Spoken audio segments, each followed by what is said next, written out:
Already seen evidence of deer chomping on our strawberries, a couple blueberry plants that are not within the fenced area. So this week I need to work on protecting our plants. Look at this garden is 2 weeks old. It's so crazy what can happen in just 2 weeks. It's gorgeous. I call this one my happy roll because it's dancing. I should have transplanted these a while ago, but better late than never. We're gonna go transplant all this celery into a bed. I'm gonna add a little bit of good stuff in here, and then I'm gonna transplant these into what was gonna be my onion bed. All right, I get the rest.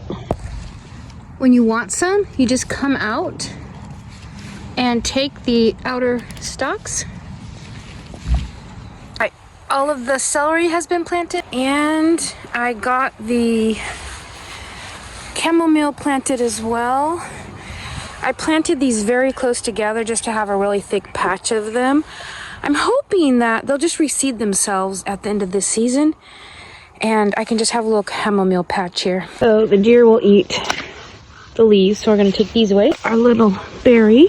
See, my poor tree collard is getting eaten up by slugs. See if I can find him in here somewhere. Try to find the slug. Often they like hide beneath the pot. Just take off these lower branches before I move it. I'll give these to my chickens. And look at that. The top leaves look great. Wow. So I'm looking for caterpillars because just like cabbages. Oops, nope, that's slug. I'm gonna move the collards and get them planted. One's a little bit crooked. Let's get these old slug-eaten leaves off.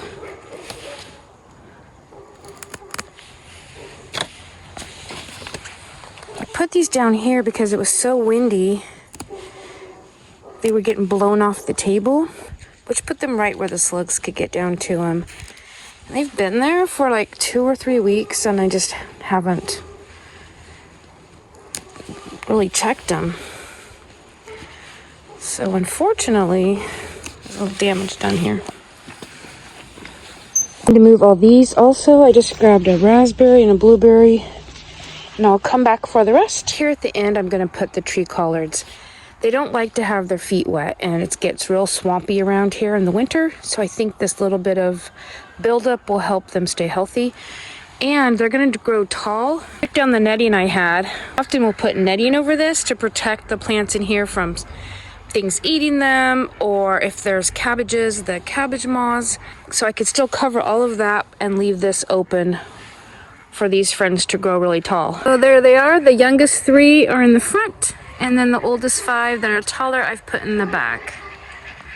Here will come and chomp this little guy down. So this one is protected with the simple T-posts and deer netting. You can see the little cherries right there growing on it.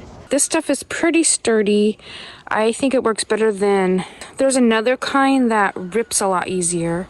So this has been reused in different locations, and it's gonna do the job. These have been growing under grow lights in my room, and I think we can put them out in the greenhouse since it's ready now.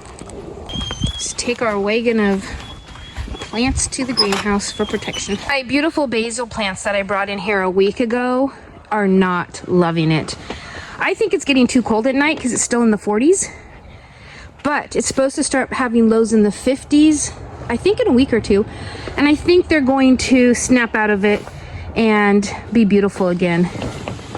But they have some discoloring on the leaves, which happens when there's temperature fluctuations, as well as some yellowing, which usually is like a deficiency often. They were repotted in fresh soil, so they should be being fed well. But yeah, this squash was always kind of colored like this. It actually looks better. The new growth looks better than when I transplanted at first. This is what happens when you don't harden off your plants. they get burned by the sun. I made a short about hardening off your plants a couple years ago, I believe. I will link that down in the description. Super easy process, but if you're growing plants in a greenhouse or somewhere in your house under a grow light, or even like on a porch area that they're not getting full sun every day, you need to harden them off.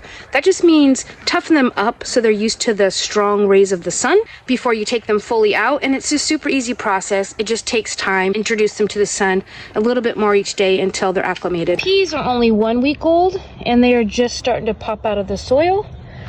I think I should have watered, and I didn't, so it took a little longer for them to absorb the moisture. We've got this end section for corn. Weather forecast says we're going to be in the mid to low 60s next week, so we're gonna go ahead and plant it now. I'll be using the gritter for spacing, so I'll just make a row right here. Spacing, I just plant it like my dad taught me. 3 kernels together, like that. They may or may not all germinate, and then we just cover them over and smash them down. Then I plant each group about 8 to 12 inches apart. I have planted them closer together and they turn out just fine. These work really well. They're really fast. I've done between all the rows this week after work. Just a few minutes a night while I wait for the ducks and chickens' waters to fill up. And I haven't done between the rows yet, because I'm still waiting to see what's going to germinate.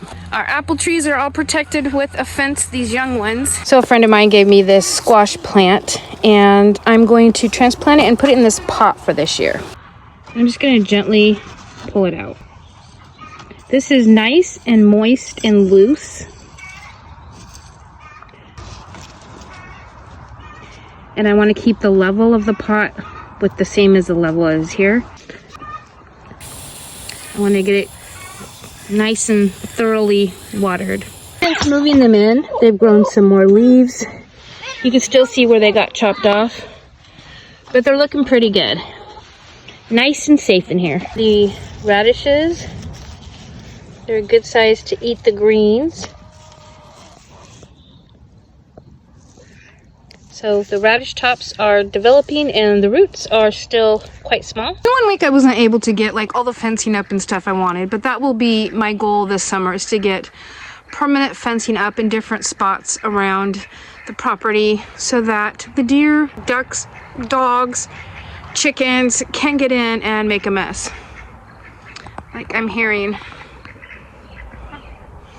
the ducks are in right now, but I don't worry about them as much as the chickens. The chickens really wreak havoc on the garden. As I speak, they're in my green beans and they might be doing a little damage. Let me go get them out. Actually, I don't see any damage. They're digging for insects and stuff. Oh, which is great, but I don't want them to damage stuff as they walk through. Waddle, waddle, waddle. Get these guys out of here. What they'll eat if they notice are the peas coming up. I got in late last night and I forgot to put the tool back on the celery bed. Thankfully, most of it's okay, but I've got some chomped off parts and it looks like something walked through here. I'm guessing a deer. I'm gonna put this back on. It's lightweight so it doesn't bother the growth. The sun can get through, but the animals don't come through and eat the stuff. This plant, you see this plant's been chopped off a while ago, but I can't cover it because pollinators need to be able to get in here and pollinate the flowers so that the berries will form. So I leave the strawberries undone. I like to make a big PVC barrier over this so that we just walk in and everything's covered with a wider net so the deer and stuff can't get in, but then all the bees can get in and out. I needed to replace the net though, and I just haven't purchased it yet. So I am gonna put up the barrier, the big barrier we can walk in. I'll leave a link to a video that shows you how to do that if you're interested in.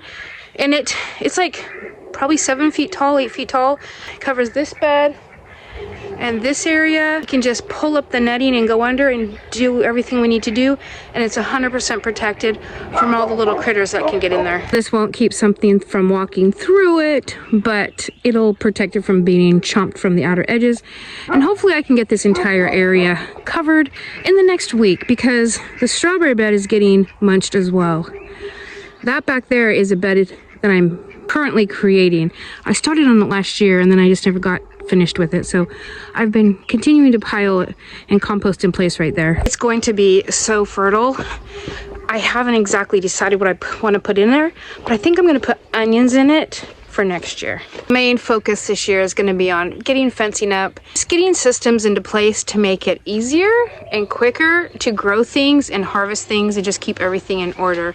If you'd like to follow along and see how the garden grows, go ahead and subscribe, and I'll see you next time.